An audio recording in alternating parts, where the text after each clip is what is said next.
আপনার সন্তানকে মানুষ করতে হলে তাকে অভাব শেখাতে হবে। আপনি ধনী, আপনি প্রচুর ধনী, আপনার প্রচুর সামর্থ্য আছে, আপনার সন্তানের পেছনে অর্থ ব্যয় করার। প্রচুর সামর্থ্য থাকলেও আপনার সন্তানকে অভাব শেখান।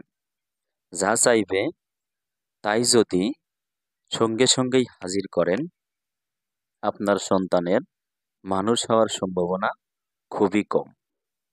এই পৃথিবীতে ক্ষুধা নিবারণ করার জন্য একজন মানুষকে যে পরিমাণ ব্রেন বা মেধা খাটাতে হয়, সেই পরিমাণ কষ্টও যদি কেউ করে থাকে, তাতেই একজন মানুষ যা অর্জন করে, এটা দিয়ে সে তার জীবন পার করে দিতে পারে। সন্তানকে এমনভাবে প্রস্তুত করেন যে আপনি না থাকলেও সে কিভাবে চলবে তার প্রশিক্ষণটা যেন সে পায়।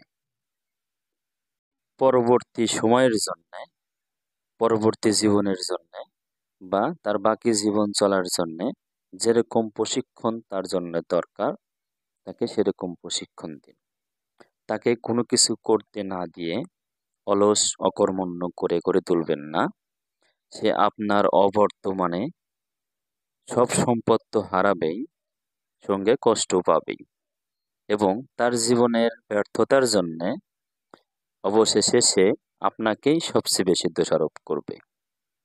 অনেকেই একটা কথা বলে থাকেন, যাক কিছুই করতে হবে না, তাকে কিছুই করতে হবে না, বা আমার ছেলেকে কিছুই করতে হবে না, আমার সন্তানকে কিছুই করতে হবে না, পরে এমনিতেই সব শিখে যাবে।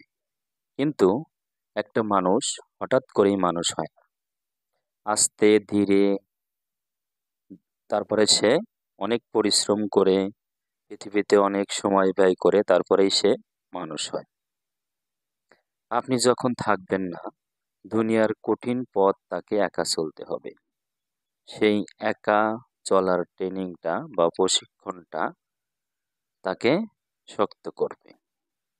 আপনিও দেখবেন যে আপনার সন্তানকে কিছু শেখাতে পেরে আপনারও ভালো লাগছে।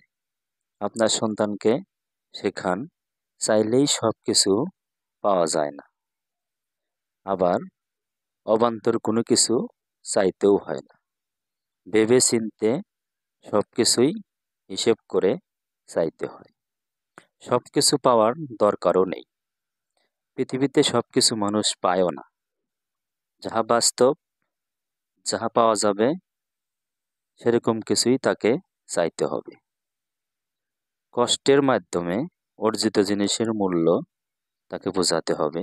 সে যেন বুঝতে পারে নিজে অর্জন করে কোনো কিছু পেলে কত আনন্দ, কত ভালো লাগে। তাকে বোঝাতে হবে সবকিছু ছাড়াও জীবন চলে,